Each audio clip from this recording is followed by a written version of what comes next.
नमस्कार. M A politics चॅनलमध्ये आपले सर्वांचे सहर्ष स्वागत. नगरपालिका निवडणुकीची अर्ज भरणी आणि छाननी आता संपलेली आहे. 2 तारखेला या नगर परिषदेच्या निवडणुका आता पार पडत आहे.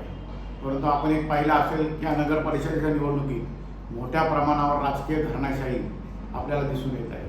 नगराध्यक्षपदाच्या निवडणुकीमध्ये अनेक आमदार, माजी आमदार यांच्या पत्नी, बहीण, तसेच काही माजी खासदारांच्या पत्नी, विद्यमान सरकारमध्ये जे मंत्री आहेत त्यांच्या पत्नी यांना उमेदवारी मिळालेली आहे.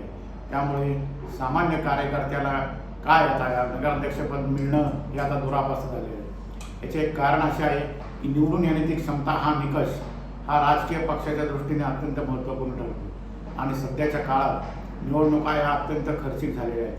त्यामुळे ज्याच्याकडे पैसे खर्च करण्याची ताकद आहे अशाच व्यक्तीला ही नगराध्यक्षपदाची उमेदवार दिली जाते.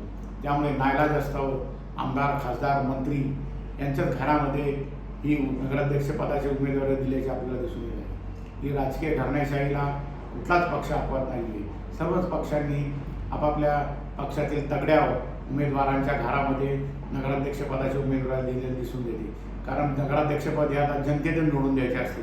त्यामुळे मतदारसंघ मोठा असतो. त्यामुळे साहजिकच निवडणुकीला येणारा खर्च देखील हा मोठा असतो. हा खर्च पेलण्याची ज्याची ताकद आहे अशाच व्यक्तीला या नगराध्यक्षपदाची उमेदवारी दिली जाते. त्यामुळे राजकीय घराणेशाही आणि धनधान्यांना उमेदवारी हे आता अपरिहार्य झाले आहे. कार्यकर्ते हे नगराध्यक्षपदाच्या निवडणुकीत बाजूला झालेले आहे. इथून पुढे देखील हेच चित्र दिसेल.